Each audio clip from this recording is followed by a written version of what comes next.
Okay, BookTube, I'm going to do a video about just a reading update. I know it's kind of a weird time to do a reading update, but at least at the time when I'm recording this, usually it's considered Friday reads, but I haven't been able to do one of those in a while, and so I have some time now, and now it'll be at least for me, it's Tuesday reads, so I don't know when this video will go live, but maybe I'll post it right away, as we'll see. But I'm going to go through books that I've recently finished, books that I'm reading right now, and then books that I planned I wanted to read in the future, some guarantees, and then a lot of potentialities. So we'll start with what I've recently finished. Start off with my e-reader. I recently finished Zero at the Bone, 50 Entries Against Despair by Christian Wyman.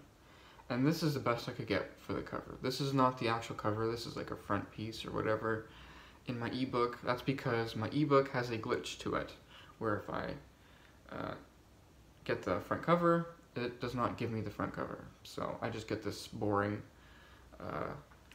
nondescript thing. I might do a video on my e-reader and its pros and cons, at least for my specific e-reader, because I've had a lot of issues with it, but that's for another video another day. But this is a short book.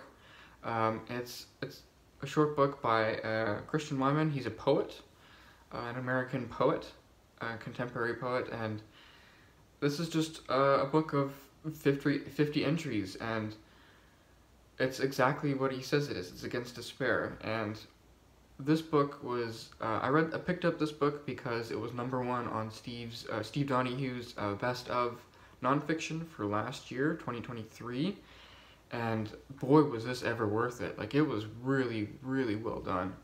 And because he's a poet, you get a lot of poetry, but his own and others, but this book is just so much more than that. It's his prose at certain times is absolutely beautiful, and his insights, and so I'll just tell you what basically the premise is well, Christian Wyman has cancer. He's dying of cancer, and it's been like that for quite some time. Like, his cancer is going slowly, and I looked it up just recently. He's still alive, and this book took him a while to read or to write. But it's just 50 reflections, not even 50 essays. Sometimes the entries are just one poem, and then you go into the next one. But there's 50 of them, though he cheats with a 0.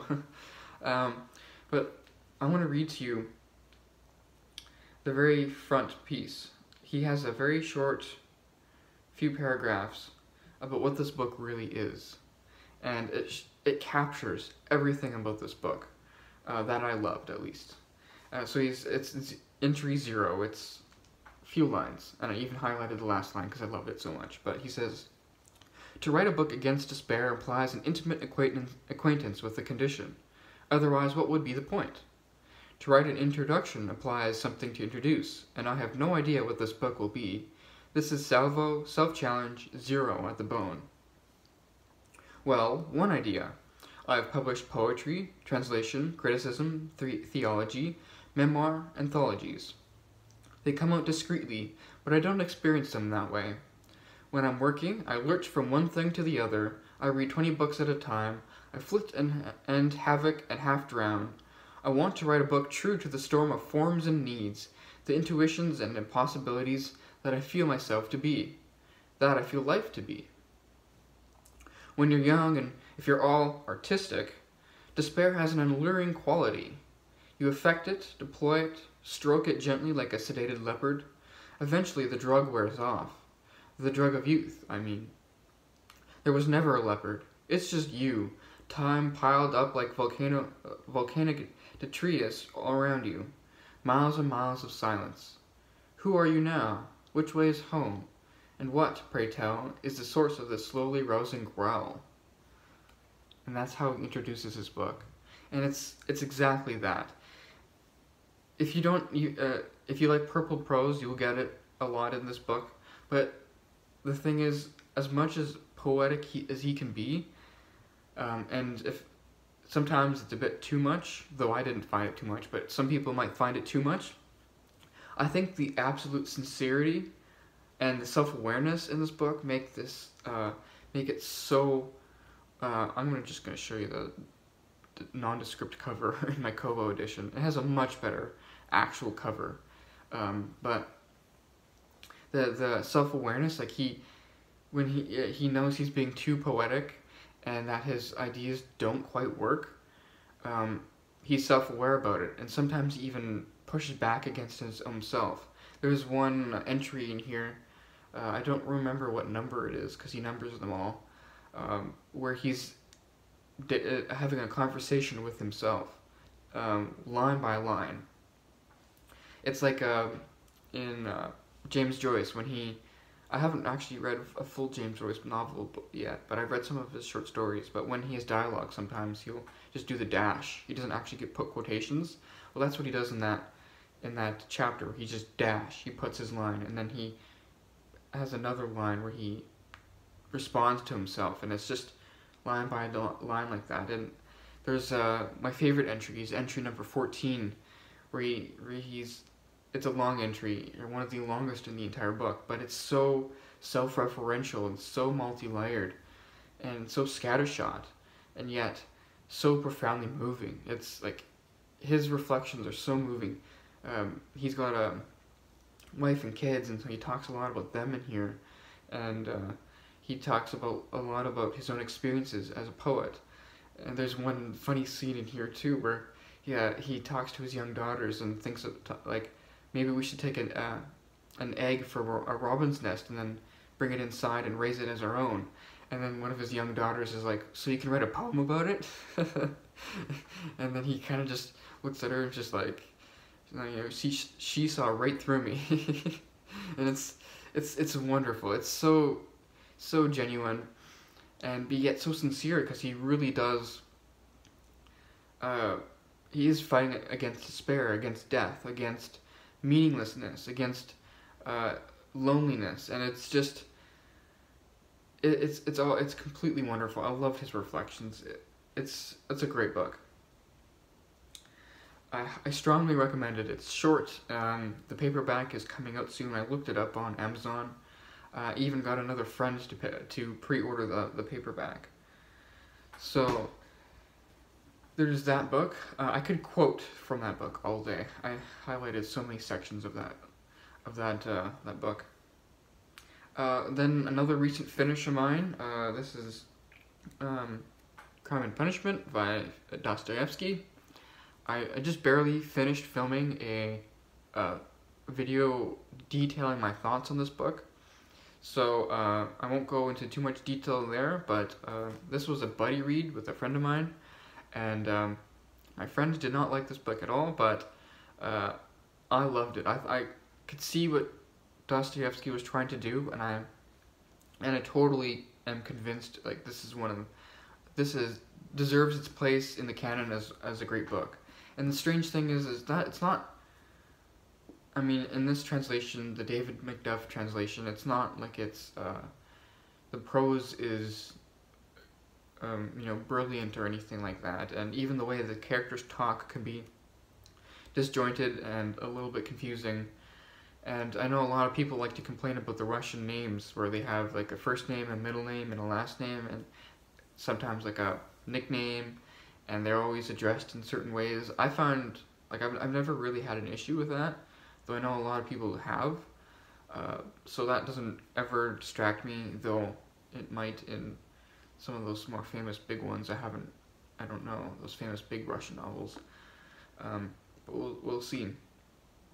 But yeah, this one was fantastic. It was a wonderful read, or it was a reread. I read it in high school a while ago in a different translation, and I'm not sure actually if it's illegal to read Crime and Punishment on BookTube in any other translation than the Michael Katz translation because of a certain blurb on the cover, but this is one I found at a thrift store, so that's the one edition I read. When I reread this novel, it'll be in the Michael Katz translation, so don't you worry. A few other books that I'm I'm gonna move into books I'm currently reading now.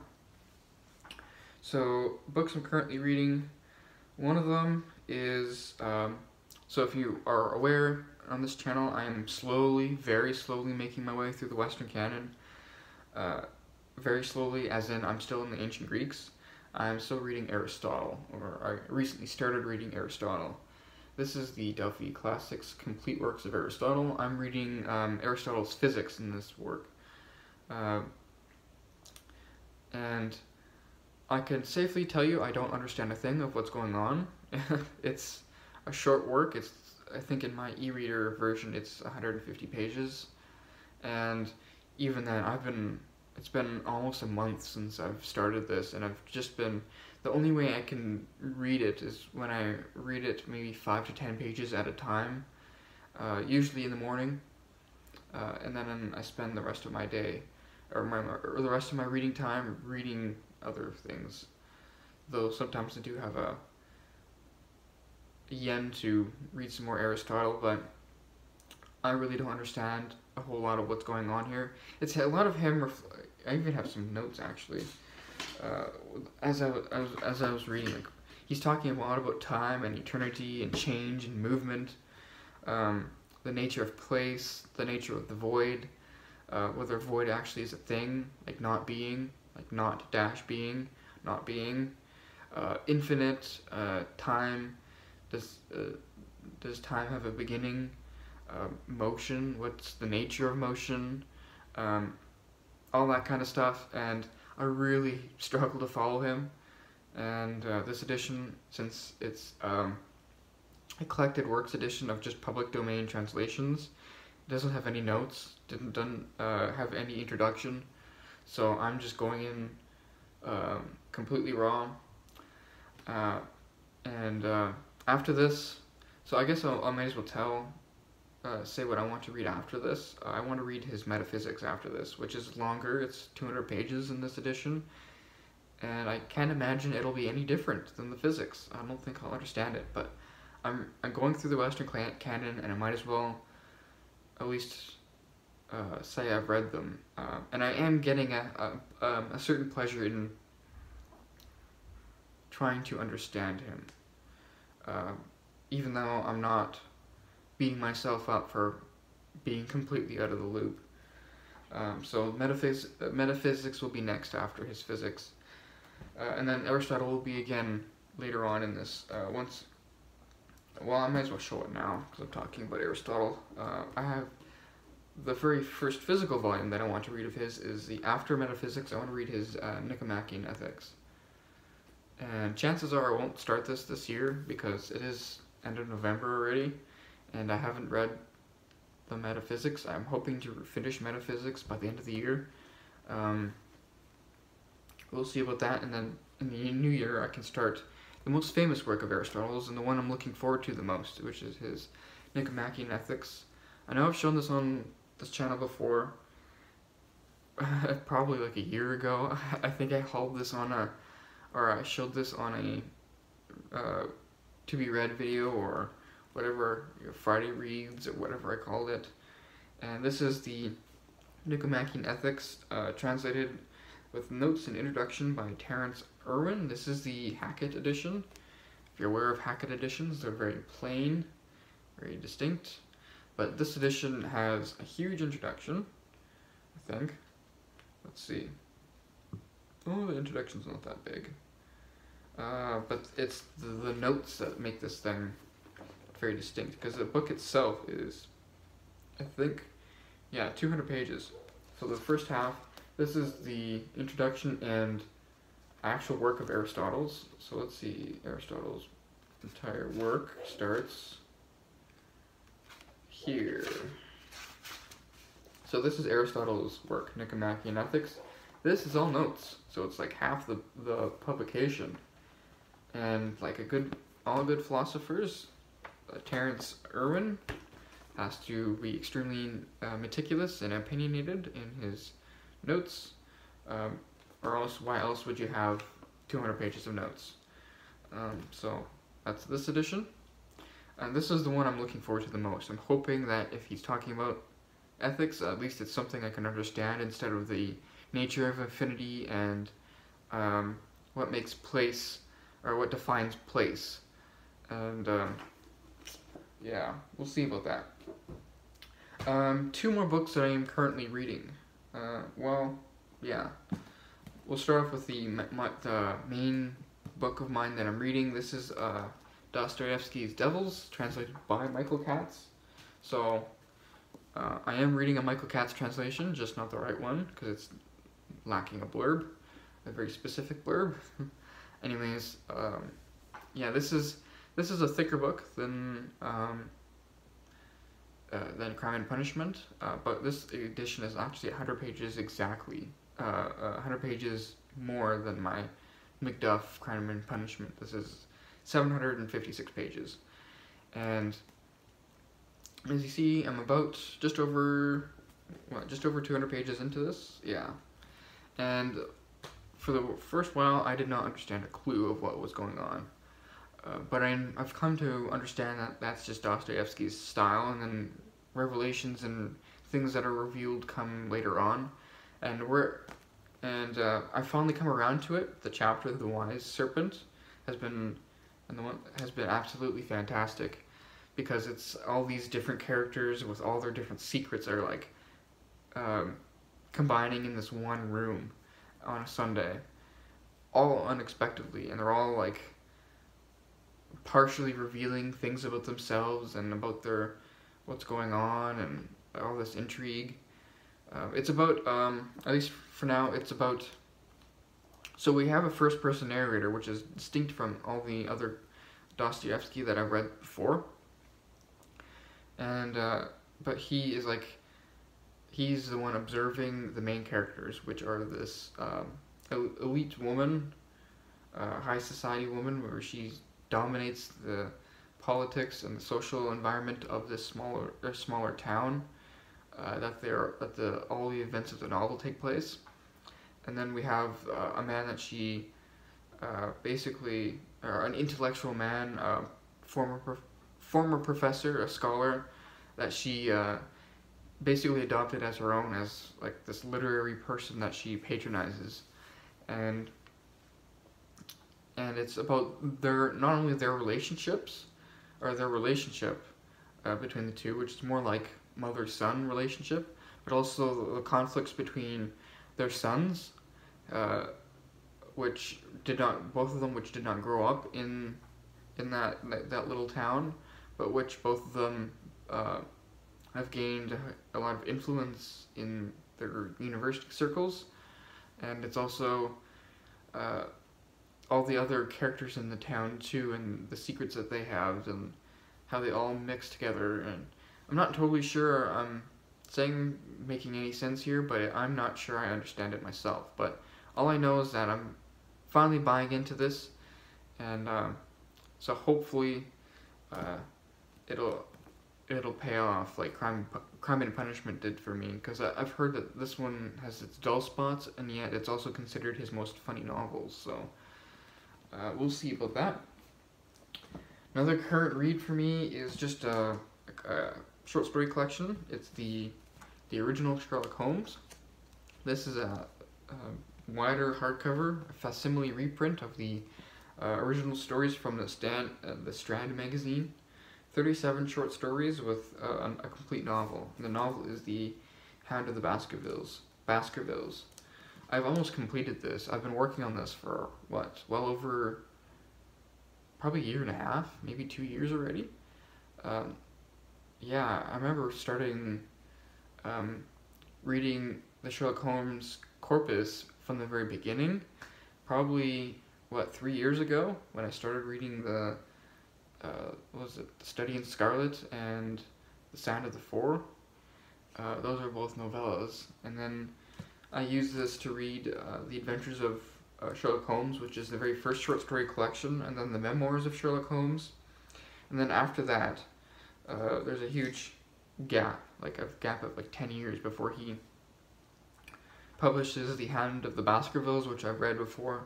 And then now I'm on the final, there's a whole table of contents here. I'm on the final ones here. So this is The Return of Sherlock Holmes, and I'm about halfway through. I think I just recently read The Adventure of the Six Napoleons. So I have about 5 short stories left in this edition, which is really good because it gives you all the illustrations in their full original quality. As you see, the double columns. It's a facsimile reprint. So, and then as you get near the illustrations are the famous ones by Sidney Paget or Paget. Anyways, so I've been reading this on and off. Usually it's just as if I'm rather annoyed after reading a dull section or an especially dull section of Aristotle, then I'll pick that up to give my reading life a little bit of liveliness. What else? One more thing I'm currently reading. So I mentioned reading Zero to Bone by Christian Wyman, and I guess I forgot to mention that since he's a poet and he includes lots of poetry in there, I've been having a yen to read more poetry, and so I've been reading. I'm going on my e-reader here. I've been reading one of my favorite poets, though I've always struggled with poetry, and I have a hard time getting it, because it seems so self-referential, especially the older that you get. Like, if you read some of Milton's shorter poems, they're just blindingly confusing for someone who has only maybe a passing knowledge of mythology and whatever. So what I've been reading mostly is Algernon Charles Swinburne, and this is the Poems and Ballads, his first series, which is his most famous collection of poems. He's a Victorian poet who was considered promising, but he is not well known today, and he's not well anthologized today, mostly because his reputation took a hit when a lot of his poems are very scandalous in their nature, because some of them are quite erotic, and I love his poetry, and some of the rhyme schemes that he comes up with are so well done. Like the Garden of, was it Proserpine? Or Proserphone, or that's his most famous one. It's most likely to be anthologized if you have an anthology that actually includes him. The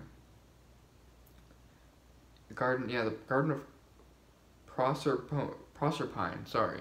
Garden of Proserpine. And I'm not even going to read the whole thing because it would take forever, but this is the first line, and the whole structure follows this rhyme scheme. Let's see if this works here. Or is my e-reader going to give out on me? Nope, that's not the right one. But it's, yeah, the Garden of, sorry, this is not very good booktubing here, but there it is, Garden of Proserpine. I should say that as I'm looking this up on my e-reader, I am memorizing one of his poems. Like, I got such a yen for poetry, and also Christian Wyman is such a good thinker on poetry. Like, he'll share poems, and then he'll just dissect them and what he thinks they mean. And even though you can say, like, maybe he's reading too much into it or whatever, he's so engaging, and he finds so much meaning in such seemingly meaningless contemporary poetry that I can't help but enjoy reading him talking about poetry. But anyways, here's the Garden of Proserpine, the very first stanza. Here where the world is quiet, here where all trouble seems, dead winds and spent waves riot in doubtful dream of dreams. I watch the greenfield growing, for reaping folk and sowing, for harvest time and mowing, a sleepy world of streams. You notice the rhyme scheme there, so it's A, B, A, B, C, C, C, A, and then it goes to B again. So quiet, riot, and then you go to seams, dreams, and streams, and then you have the 3 lines that are growing, sowing, and mowing. So C, C, C. So it's wonderful. It's quite a long poem, or a fairly long poem, but it's also scandalous because it's rather atheistic. But I love his poetry. The poem I'm memorizing of his is Rococo. I've memorized all the stanzas except for the last two. So that's one thing I'm currently reading. And then we go on to, after the 25-minute mark, we're going to quickly talk about some books that I sort of kind of might be reading soon. Well, so on my e-reader, there's 2 books here that I have on my list as books that I might want to read. The first one is a non-fiction work.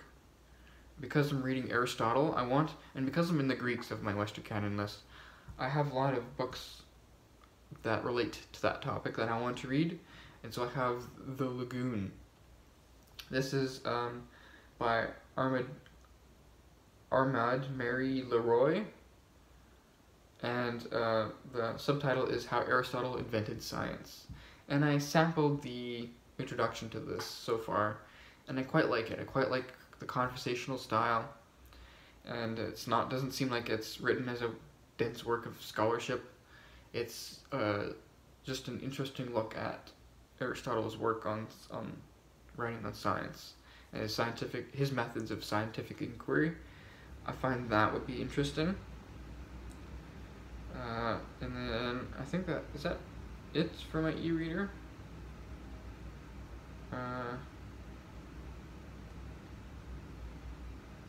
No, and then I also have John Gardner, the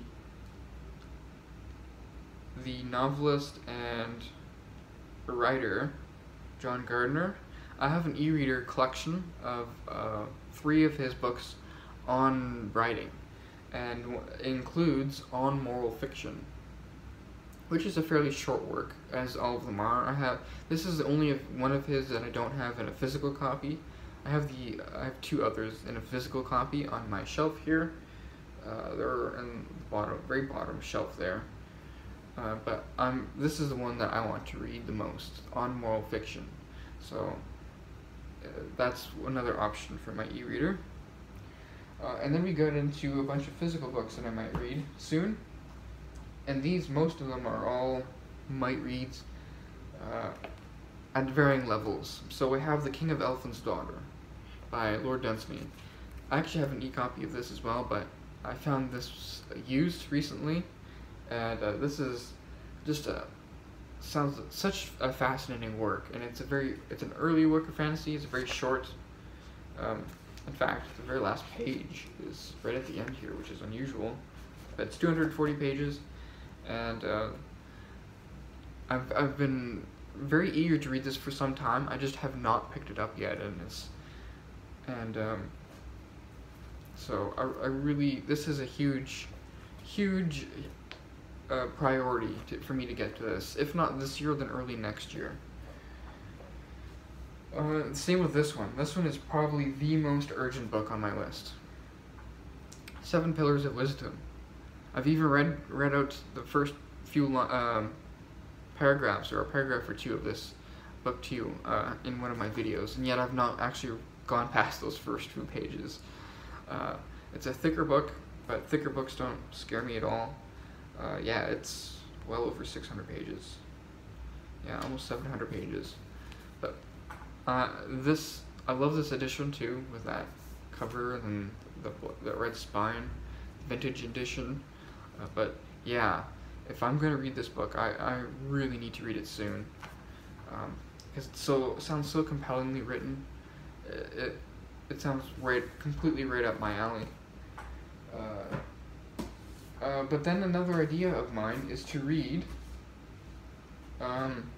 finish out the year reading some more Russian classics, because I loved Crime and Punishment so much, and I do something I rarely do, which is read another novel from the same author that I just recently read. I don't usually do that. I don't usually pick up a book right away from that same author. but I'm reading Dostoevsky's Devils, but now I also picked up this book. This is The Best Short Stories of Dostoevsky, and this is the Modern Library edition, translated by David Magershuk.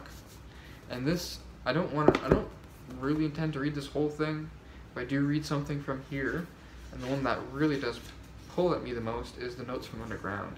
I do have 2 editions of Notes of Underground, but I've compared those translations to the sample of this one, this version of Notes from Underground, and I actually like this edition better, or this translation better, at least judging off of the first 2 pages or so.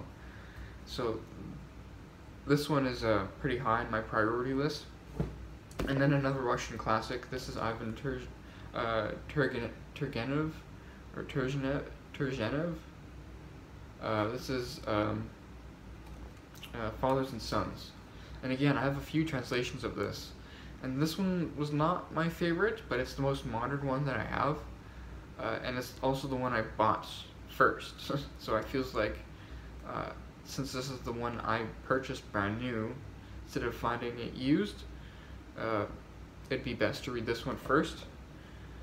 And it's very short. It's 200 pages. So I could certainly finish Devils and then get those Notes from Underground and Fathers and Sons read by the end of the year. I'm hoping. And then we have some nonfiction potential, or not. Well, this is not nonfiction. This is still fiction, because again, these next 5 books all fit under the theme of my reading the Greek classics. So we have books on mythology. So I have Roger Lanson Green's Tales of the Greek Heroes, and then The Tale of Troy, and these uniform, squat little mass markets, and they got quite large print on them, so they'll be very quick to read. But I've heard that Roger Lancelot Green is a good prose writer, and he was a friend of C.S. Lewis. And if you're a friend of C.S. Lewis, then you automatically have good prose writing. It's not always the case, but still. So these are ones that have been screaming off my shelf that I would like to read, and if I don't get to them this year, then they'll be candidates for early next year. And then we got finally some nonfiction. The biggest piece of nonfiction that I want to read is The Cave and the Light by Arthur Herman. And then the subtitle is Plato versus Aristotle and the Struggle for the Soul of Western Civilization. And it's a thicker one. It's about 500 and some pages. And basically it's a history of Western thought through the lens of Aristotle and Plato. And then you got the famous painting that we got, Plato with his theories of above, like the forms, and you got Aristotle with his, like, the physicality, the science, the natural world. So that's what this book is. I've had this book on my shelf for quite some time, and I think it's about time that I get to it. And then we finish off with 2 works of Greek history. So, very new. I don't think I've shared these yet, but I picked these up used recently. We got Ancient Greece by Thomas R. Martin. This is from prehistoric times to Hellenistic times. Short little work, about 200 and some pages. And then we have a textbook, a big textbook, with 5 or 6 different authors. And it's a Political, Social, and Cultural History, the 3rd edition. So, just a big, 500-page book with illustrations, if I can find you some. Is there any? Yeah, there's an illustration there. There's an illustration there. Why is this not? it's not wanting to work. There. So, yeah, 2 works on Greek history. These are basically the main books on ancient Greece, or that are tangentially related to Greece that I have not read. I don't have a whole lot. but I've read some of the ones that I've had that I have already. That's not including my e-reader. I have a lot of books on ancient Greece and ancient Greek philosophers and whatnot on my e-reader, but those don't really pull at me as much as these physical ones do, because when they're physical and they're on your shelf, then it's kind of hard to avoid them. They're always just there begging to be read. Well, on an e-reader you can just kind of throw it in a folder and forget about it, and then maybe once a month I go through those folders and just feel guilty that I haven't read them yet. But anyways, that's 35 minutes. That's a Tuesday reads, sorry. And yeah, that'll be it. Thanks, BookTube.